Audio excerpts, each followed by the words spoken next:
આપણે જ્યારે ભારતની સફળતાની વાર્તાઓ સાંભળીએ છીએ ત્યારે ગામડું શબ્દ સાંભળીને મનમાં શું આવે છે? શું એ એવી જગ્યા છે જ્યાંથી મોટા સપનાની શરૂઆત થાય છે? કે પછી એ માત્ર એક યાદ બનીને રહી ગયું છે, આપણા વારસાનું પ્રતીક? ચાલો આજે આ જ સવાલના બે બિલકુલ અલગ જવાબોને સમજીએ. તો અહીં બે વિચારધારાઓ છે. એક તરફ ગામડું એટલે મહત્વાકાંક્ષા માટેની એક સ્ટાર્ટિંગ લાઇન, અને બીજી બાજુ ગામડું એટલે આપણો વારસો, આપણી સંસ્કૃતિ, જેને આપણે સાચવીને રાખીએ છીએ. આ બે વાસ્તવિકતાઓ એકબીજાથી કેટલી અલગ છે એ જ આપણે આજે સમજવાના છીએ. તો પહેલા દૃષ્ટિકોણની વાત કરીએ કે ગામડું મહત્વાકાંક્ષા માટેની એક શરૂઆત છે, અને આને સમજવા માટે એક એવી વ્યક્તિની કહાનીથી વધુ સારું શું હોઈ શકે જેમણે આખી જિંદગી આ જ વાતને સાબિત કરી.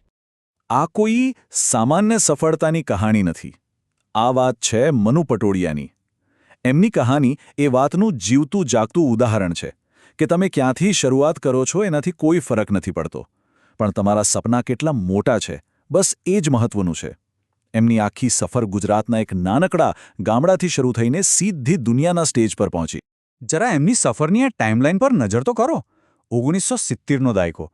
વિચાર કરો, ખિસ્સામાં માત્ર 77 સેન્ટ લઈને એ માણસ અમેરિકા પહોંચે છે. કોઈ ઓળખાણ નહીં, કોઈ સપોર્ટ નહીં, અને ત્યાંથી 1984માં પોતાની કંપની શરૂ કરે છે. અને આજે એ $250 મિલિયન બિઝનેસના માલિક છે. આ માત્ર પૈસાની સફર નથી, આ એક ગામડાના છોકરાની દુનિયા જીતવાની કહાની છે. તો એમની સફળતા પાછળનું રહસ્ય શું હતું? એમની ફિલોસોફી બહુ જ સિમ્પલ અને સ્પષ્ટ હતી. એ કહેતા કે જ્યારે તમે આકાશને સ્પર્શવાનો પ્રયાસ કરો છો ત્યારે જો તમે અડધે રસ્તે પણ પહોંચો તો પણ તમે બાકીના બધાથી ઉપર હશો. મતલબ કે સપના જોવામાં ક્યારેય કંજૂસાઈ ન કરવી. બસ આ જ વિચાર એમની આખી જિંદગીનો સાર છે. તો આ તો થઈ એક વ્યક્તિની પ્રેરણાદાયક કહાની, મનુ પટોડિયા જેવા લોકોની પેઢીની વાત.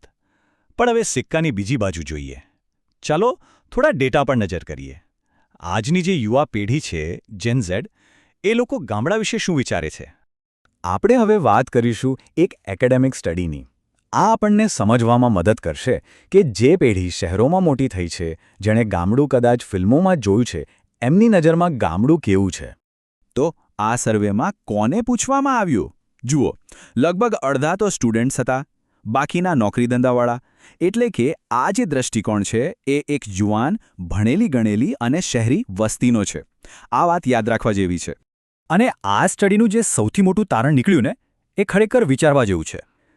આ પેઢી ગામડાને એમના પોતાના અનુભવથી નથી ઓળખતી, પણ મીડિયા અને પુસ્તકોથી ઓળખે છે.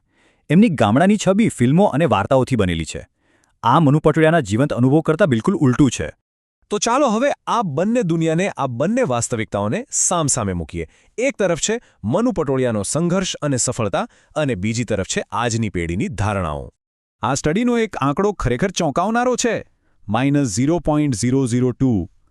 હવે આ આંકડાશાસ્ત્રની ભાષા છે, પણ એનો સાદો મતલબ એ છે કે આ પેઢીના લોકોની ઉંમર ભલે વધે, પણ ગામડા સાથેનો એમનો પરિચય કે જોડાણ બિલકુલ વધતું નથી. મતલબ કે આખી જનરેશન ગામડાની વાસ્તવિકતાથી લગભગ કપાયેલી છે. આ ટેબલ જુઓ, આખું ચિત્ર સ્પષ્ટ થઈ જશે. મનુ પટોડિયા માટે તક શું હતી? એમની તીવ્ર ઈચ્છાશક્તિ. એ માનતા હતા કે દુનિયામાં ગમે ત્યાં સફળ થઈ શકાય. પણ જેન ઝી શું માને છે? કે ગામડામાં નોકરીની તકો જ નથી. પડકારોની વાત કરીએ તો પટોડિયા માટે પડકાર હતો નવી સંસ્કૃતિ અને ભાષા શીખવાનો. જ્યારે ઝેન ઝી માટે પડકારો છે ખરાબ રસ્તા, હોસ્પિટલ અને સ્કૂલોનો અભાવ. કેટલો મોટો તફાવત છે નહીં? તો જેન ઝીની નજરે ગામડાના સૌથી મોટા પડકારો કયા છે? પહેલું, કારકિર્દી બનાવવાની તકો નથી. બીજું, સારી હેલ્થકેર નથી. ત્રીજું, ઇન્ફ્રાસ્ટ્રક્ચર ખરાબ છે. અને ચોથું, ભણતરના સારા વિકલ્પો નથી.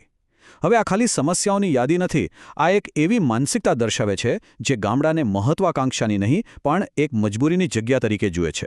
પણ અહીંયા એક બહુ જ રસપ્રદ વાત છે. ભલે આ પેઢી વ્યવહારિક રીતે ગામડાથી દૂર હોય, પણ ભાવનાત્મક રીતે એ લોકો ગામડાને બહુ મહત્વ આપે છે.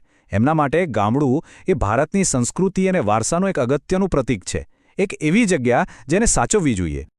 તો હવે સવાલ એ છે કે આગળનો રસ્તો શું?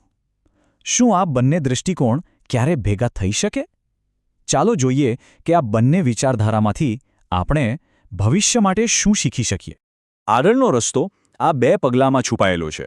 પહેલું, આપણે એ જુસ્સા અને માનસિકતાને સમજવી પડશે જે મનુ પટોડિયા જેવી પેઢી પાસે હતી, અને બીજું, આપણે આજની જેન ઝીની જરૂરિયાતો અને અપેક્ષાઓને પૂરી કરવા માટે એક આધુનિક પ્લાન, એક બ્લુપ્રિન્ટ બનાવવી પડશે. પહેલું પગલું છે મનુ પટોળિયાનો એ જ સંદેશ: સફળતા ગમે ત્યાં મળી શકે છે. બધો આધાર તમારી માનસિકતા અને તમારી તીવ્ર ઈચ્છા પર છે. આ વિચાર સફળતાનો પાયો છે, પછી ભલે તમે ગામડામાં હો કે શહેરમાં. અને બીજું પગલું છે આ આધુનિક બ્લુપ્રિન્ટ. જેન ઝીની શું અપેક્ષાઓ છે? એમને જોઈએ છે સારું ડિજિટલ કનેક્શન, સારી હેલ્થકેર, ક્વોલિટી એજ્યુકેશન, નોકરીની તકો અને સારું ઇન્ફ્રાસ્ટ્રક્ચર. જો આ બધું ગામડામાં મળે તો ગામડું ભવિષ્યની પેઢી માટે એક મજબૂરી નહીં પણ એક પસંદગી બની શકે છે. તો અંતે આપણે આ એક સવાલ સાથે અટકીએ છીએ. ભવિષ્યની જે મોટી સફળતાની કહાનીઓ લખાશે એ ગામડાથી વિશ્વ સુધી જવાની હશે કે પછી ગામડામાં રહીને વિશ્વ માટે કંઈક કરવાની હશે?